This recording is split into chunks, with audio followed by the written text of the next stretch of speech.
This is the new Lenovo Legion 7i, the 2025 version, in glacier white color, and in a world where most gaming laptops are black or dull gray, this model stands out. In the past, white devices or peripherals were actually an ugly beige, so you had no reason to like them. But this icy white of the Legion 7i, combined with RGB lighting, makes the laptop look really impressive. And the metal frame is an element that contributes to the original and premium look of this model. The design is clean, without screaming gaming, with a single Legion branding element placed centrally on the lid and the logo on the back, above the hot air exhaust area. The cooling system draws air through a large grille placed on the bottom area of the laptop, and the exhaust is located on the rear side. Oversized rubber feet ensure a constant airflow intake, and as always, we do not recommend gaming in bed so as not to suffocate the cooling system. The hinges holding the screen are very solid, not allowing the 16-inch screen to flex more than it should. Moreover, they allow a 180-degree recline, a useful capability when you want to share something with the person on the other side of the desk. I like that you can very easily open the lid with one finger, grabbing the more prominent top edge, which also houses the webcam and the sensors necessary for Windows Hello login. Otherwise, the screen bezels are small enough to give the Legion 7 a relatively compact shape and help with better immersion if you want to use it alongside a secondary monitor. In terms of ports, the Legion 7 stands out. We have on the left most of the ports, namely a Thunderbolt 4 with power delivery up to 100 watt, a USB-C also with power delivery, an USB-A and a combo jack. On the right side there is a slider for locking the webcam, an USB Type-A, an SD card reader, while the back is reserved for the charging port and an HDMI 2.1 output. Wirelessly, the Legion 7i supports Wi-Fi 7 and Bluetooth 5.4. And in terms of weight, the Legion 7 does well, weighing only 2 kilograms, which is decent for a gaming model. I do have to deduct a point for the black charger that comes in the package with this white laptop. The 16-inch OLED screen, called Pure Sight, has a 16:10 aspect ratio, 240 Hz refresh rate and a response time under 1 millisecond, and the resolution is 2560 by 1600 pixels. It is HDR 1000 True Black certified and covers 100% of the DCI-P3 spectrum. Personally, I like this OLED more than the panel recently tested on the Legion 9, Lenovo's much more powerful and expensive model. It's about the deep blacks, infinite contrast and the extremely low response time of OLED panels, in addition to the considerably better color rendering. Good, and now that we've seen what it looks like on the outside, it's time to see how things are on the inside and move on to the tests. Under the hood, we find the same processor as in the bigger brother Legion 9i, the very capable Core Ultra 9 275HX, so we have the perfect opportunity to observe the differences between the various cooling systems present in this year's Legion laptop lineup. And we start with Cinebench R23, where the Legion 7 scored 32,121 points in multi-core, quite far from the 38,000 points obtained by the Legion 9. But it remains a respectable score, also confirmed in Cinebench 2024 with 1,915 points in multi-core. In Geekbench 6, however, the Legion 7i manages to score 11,972 points in multi-core, scores comparable to those of the Legion 9, a sign that over short time intervals, its cooling system can keep up with the 275HX. I say short term because Geekbench 6 is a considerably easier test compared to a full run of at least 10 minutes for each stage of any Cinebench. We continue with Crystal Diskmark, where the nearly 7 gigs read and 6 gigs write indicate the presence of a PCI Express Gen 4 SSD. The system came with a pre-installed SSD, but there are 2 internal slots, both PCI Express Gen 4. I would have liked at least one of them to be Gen 5. But maybe I'm asking for too much. And we've arrived at our daily 3D mark, in which we heavily stressed the RTX 5070 laptop graphics card. On the screen you can follow the table with results from which we highlight 3,509 points in Speedway, 3,255 in Steel Nomad and almost 9,000 points in Firestrike Ultra. These figures indicate a fairly competent RTX 5070 in tasks involving video processing power. However, it has a disadvantage that we will talk about in the next chapter: gaming. The resolution of 2560 by 1600 pixels is just what the doctor ordered in combination with the laptop's RTX 5070. The problem is that, being a variant dedicated to portable devices, Nvidia reduced the 12 gigs found on the RTX 5070 desktop to 8, which gives me the opportunity to reopen the discussion about the minimum amount of video memory needed to play games in 2025 at resolutions like QHD or WQXGA. A guaranteed advantage brought by the 5000 series from Nvidia, at least in single-player games, is the presence of multi-frame generation. This can pull you past the psychological threshold of 60 FPS in the most demanding titles. Artifacts still exist and some ghosting appears when the AI is confused, but in single player I haven't really encountered situations where MFG ruined the experience. In multiplayer, however, I recommend using it as rarely as possible. You never know how well placed a visual artifact can distract you, just enough to shoot by mistake and give away your position. Okay, most competitive games are made to run even on a potato, so you'll be fine with MFG completely turned off. Back to the tests, Red Dead Redemption 2 at the screen's native resolution, without the help of upscaling techniques and with all details maxed out, scores a comfortable 64 FPS, enough for this game. If you want even more frames per second, you can enable DLSS on quality and you'll jump past 90 FPS. Then Cyberpunk 2077 stepped into the ring, ready to knock out the 8 gigs of VRAM available to the RTX 5070 mobile. Why do I say that?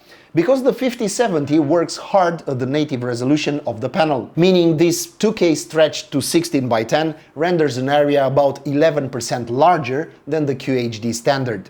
Add to that bigger textures, effects, etc. The result is that we will exceed 8 gigs of usage. We start with the toughest scenario. At maximum resolution with path tracing on and without upscaling techniques, the RTX 5070 laptop scored 2.5 FPS. You know what comes next. We enable DLSS on quality with 60% sharpness and we got a more tolerable rate of 20 FPS. And at this point, do you turn on single frame generation or multi-frame generation? Well, I first enabled single frame generation and instantly filled the VRAM. Enabling single frame generation dropped the 20 frames per second to 17, and multi-frame generation squeezed out one more frame. Strange, right? Who would have expected that? And now we have two options: turn off path tracing or lower the resolution. Let's explore them. Switching to Ray Tracing Ultra mode produces more frames per second. We get 25 FPS with DLSS on quality, 55 with single frame gen, so right on the edge of playability, and 32 with MFG.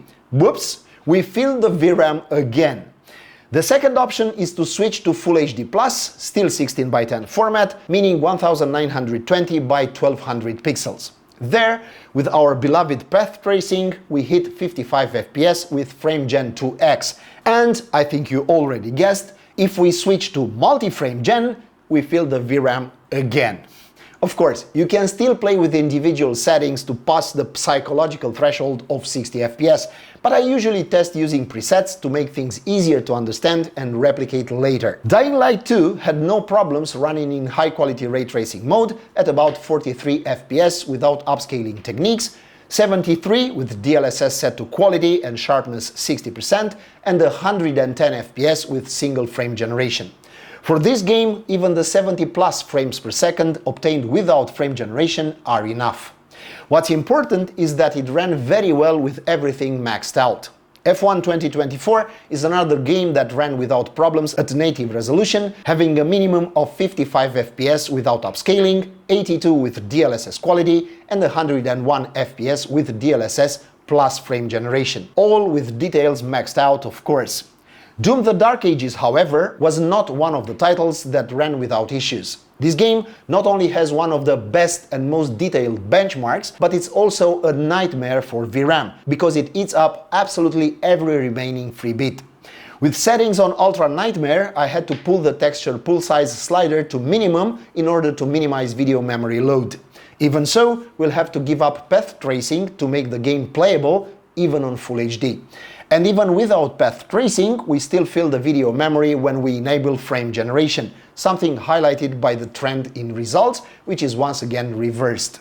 We have 105-110 FPS on Ultra Nightmare settings with DLSS on quality, between 40 and 55 FPS with single frame generation, and 60 to 82 FPS with MFG. These large variations in results are exclusively because of video memory, and not the actual processing power of this RTX 5070 laptop. But these tested scenarios are extreme. For normal gaming, you won't have issues in the majority of games you'll play on the Legion 7. Yes, the latest and the greatest will require a drop in resolution or details, a sacrifice you have to keep in mind when buying this gaming laptop. There's no point in saying again that the 240Hz OLED screen of the Legion 7 is perfect for fast-paced games like CS2, Apex Legends or Valorant. There, the sub 1 millisecond response time is right at home, so you can't blame the hardware anymore when you miss the most obvious headshot in PUBG. During the entire testing of the Legion 7, my fingers didn't feel any significant heat emitted in the WASD key zone, which is the usual position for gamers. And that's about it for the game tests. Moving on to sound, the speakers of the Legion 7i 2025 are sufficient for an online meeting or for multimedia content, as long as the surrounding environment isn't too noisy. At maximum volume, you don't get great bass, but at least there's none of that typical laptop speaker echo, and the frequencies don't clash with each other. I'll always recommend a good pair of headphones. I mean, the speakers are fine for Netflix in a hotel room, but not much more.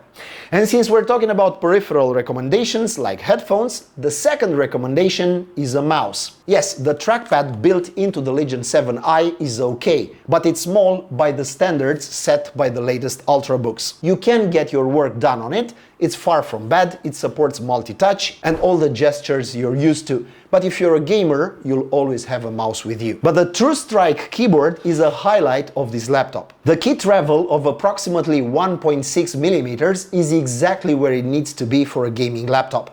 It's also good for typing and provides enough resistance to prevent accidental presses. Bonus points also for the keyboard placement in the chassis, with very narrow margins, so there's even room for a numpad for the more accountant-minded among you. Maybe I'm biased, but I really like this white keyboard with RGB lighting. It looks very cool, especially at night. And since I mentioned the RGB lighting, I'm glad it's configurable per key with the help of the Legion Space utility. Another strong point of this laptop is the Legion cold front hypercooling system, which managed to keep the 275HX processor and the RTX 5070 graphics card in check, even under maximum stress.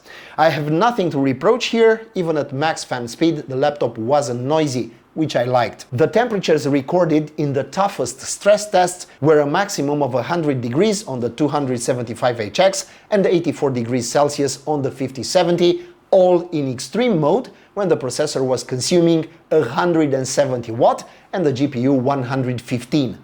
This is the most extreme scenario, and the chances that a regular user would use this laptop for long periods in extreme mode are slim.